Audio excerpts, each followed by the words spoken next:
ကဲဥပိနေတာချင်းပေါလောက်နာမည်ကြီးသူ့လောက်တော့ကောင်းချင်မှကောင်းစားကြည့်အောင်ဗျာကဲဒါကတော့တရတီရောဟိုတံပရာတီရောဒါတော့မျိုးတီမို့မပီပေါ့နော်ငငပီချုံမုံနဲ့အေးဖြောပြီးတော့ဆွဲမယ်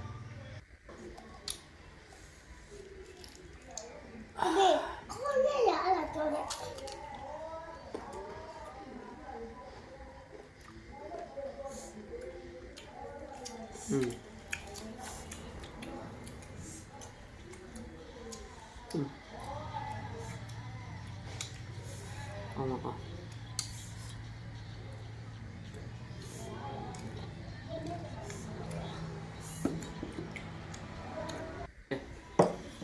အများကြီးတော့မစားဘူးခါမှမစားဘူးစားလိုက်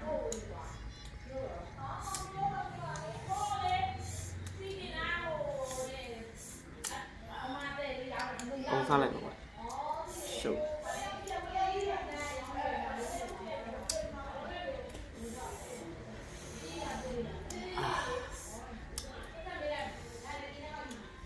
လောနေပြီ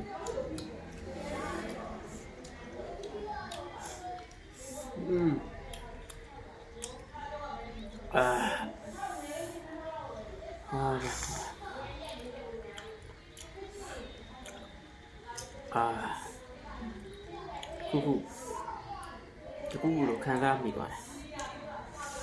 မေးပြီးတော့ရတာခံစားမျက်တောင်လေးဆင်းကောင်းတယ်ဒါကြောင့်မလို့ဥပိ္ပဒရာဟိုတမ်းများသေးရနာမည်ကြီးနေတာโอเคကဲနောက်တစ်လုံးဆွဲလာပါတမ်းများသေးချင်းနဲ့တော့ချင်းပြီးပြီးလေတော့လုံးစားမှာဗျာခါမှမစားဘူးတကယ်ဘာမှမတာဝမ်းမှာတစ်ခါပဲစားဘူးပြတ်သွား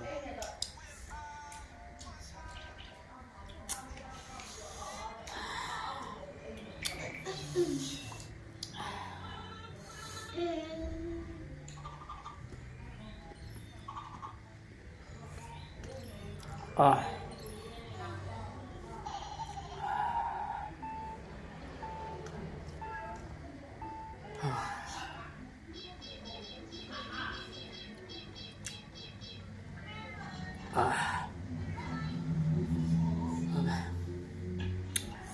င်းကြလားမြိတ်တောင်ဝဲကောင်းဘာကြောင့်နာမည်ကြီးသူ့လက်ရဆိုပို့ပြီးတော့ကောင်း